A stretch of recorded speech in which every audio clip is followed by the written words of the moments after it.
Katropa, isa ka ba sa mga kababayan nating nag-uumpisa ng mag-send ng mga email applications nila papunta dito sa Canada?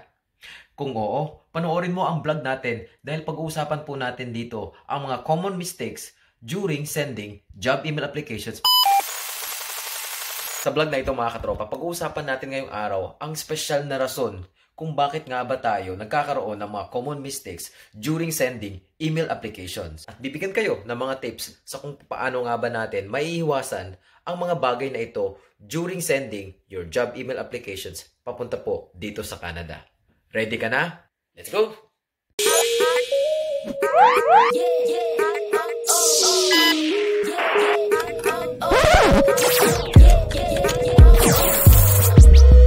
Common mistake number 1. Not reading the entire job description. Okay mga katropa, diretso na po tayo. Pag hindi po natin talaga binabasa ang isang job description na nakasaad sa isang job vacancy, paniguradong mababagsak po ang ating email application at worst, hindi po tayo mapapansin. Bakit kamo? Ngayon, mga katropa, regardless po ng mga job site na a-applyan natin, mapa Job Bank man, mapa Indeed, or etc., napakahalaga po ang pagbabasa sa job description ng isang job vacancy dahil dito po nakalagay ang mga set of qualifications na kung saan ay nire-require ng isang employer sa isang employee.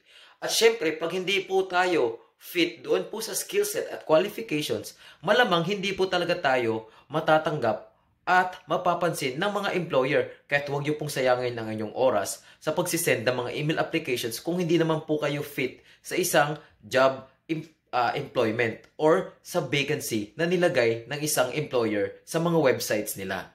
Okay? Common mistake number 2. Forgetting the attachments.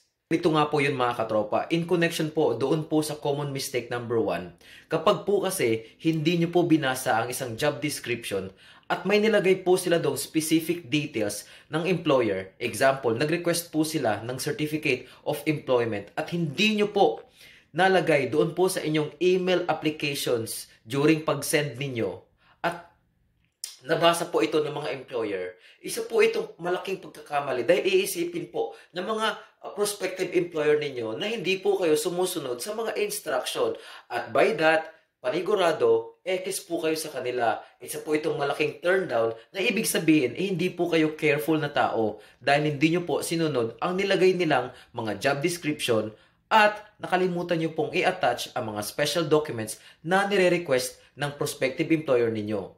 Paniguradong mga katropa, hindi po kayo mapapansin at worst, hindi po kayo makaka-receive ng mga response sa employer na ito. Common mistake number 3.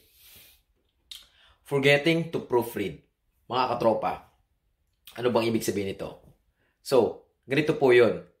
Once po kasi na tayo po ay mag-i-email sa ating mga prospective employer, gagawa po tayo ng tinatawag na tailored cover letter. Di po ba? Sa cover letter po, ito po yung main body ng ating mga email applications para mapansin po tayo ng ating mga prospective employer na gusto nating applyan dito po sa Canada.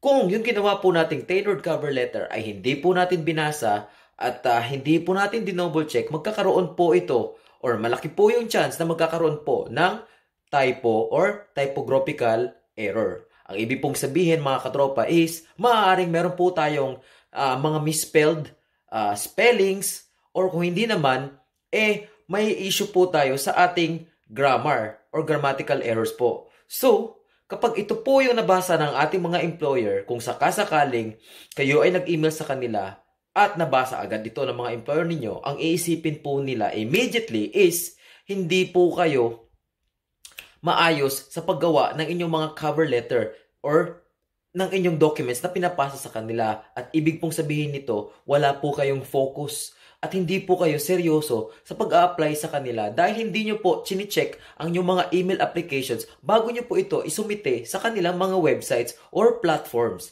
Kaya't malaking demerits po ito at paniguradong negative impression sa inyong mga prospective employer. Kahit mga katropa, napaka-importante po ang pagbabasa, ang pagdo-double check ng bawat details ng inyong mga cover letters. Okay? Apat na mistake is sending it to the wrong recipient. Ngayon mga katropa, napakasimple lang po nito. Common mistake natin, alright? During job application po, alam ko po na marami po tayong sinisendan ng ating mga email applications dito po sa Canada. Dahil alam ko po na gusto nyo pong makahanap ng maayos at legitimate na mga employers dito. Mga katropa, ingat-ingat lang po. During sending, okay, kung nagawa nyo na po ang mga basic na dapat gawin during job email applications, gaya po ng tailored cover letter, check. Pag-attach po ng inyong mga documents na kagaya po ng Canadian resume, check. Or may mga special request po ang inyong mga specific na prospective employers, gaya ng mga reference letter or certificate of employment kung sakali, check. Ngayon naman, ang magandang tanong or ang malaking tanong, tama ba ang email address na inyong sisendan? Alright, mga katropa, one letter lang po ng inyong email address na mali, paniguradong sa ibang email address po ito mapupunta. Kaya please, make sure po mga katropa na i-double check, triple check ang bawat email address ng inyong mga prospective employer bago nyo po i-click ang send button. Dahil, mga katropa, once na mag-send na po kayo, paniguradong masiskip nyo po yung big opportunities na sana ay para sa inyo dahil hindi nyo po ito na-send sa tamang address or email address ng inyong prospective employer.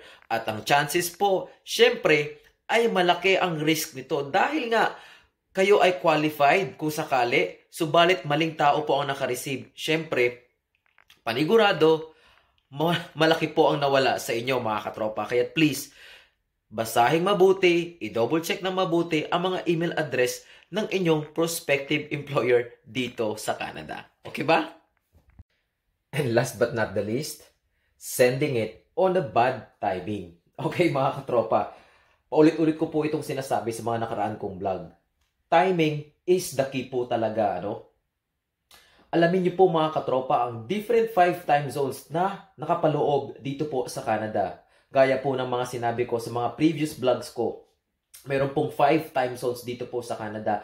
And each time zone po, nakapaloob po ang bawat provinces na kung saan niyo po gustong magtrabaho or yung mga company, situated po sila sa bawat provinces na ito. So please, bago po kayo mag-send ng inyong mga email applications, pag-aralan nyo pong mabuti yung mga different time zones na ito dahil isa po itong factor na kung saan maaaring may chance or malaki po ang epekto sa inyong mga email applications. Gaya po ng sinabi natin doon sa ating mga former vlogs, lalagay ko po yung link dito, na malaki po ang impact sa tamang pag-send ng mga timings natin. Now mga katropa, during sending po ng email application natin, isang factor po talaga ang tamang pag-send sa tamang oras. Dahil during office hours, may papasok po talaga ng mga hiring employers. Example, mga HR po ng mga malalaking kumpanya or hindi naman, available po ang mga employer ninyo na mag-check sa kanilang mga offices dahil nga ito po yung kadalasang oras ng pagpasok nila sa kanilang mga opisina.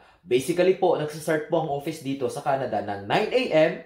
or 1 p.m. in the afternoon. Kaya ito po talaga yung mga timing na talagang the best pagsendan ng inyong mga email application. Kaya please mga katropa, again, sinasabi ko po ito para po sa kapakanan ninyo at sa inyong mga prospective employers na talagang gustong-gusto nyong pagsendan ng mga email applications dito po sa Canada para naman malaki po ang chance na kayo ay mapansin at syempre ma-hire dito po sa Canada. Nakuha ba? Yun.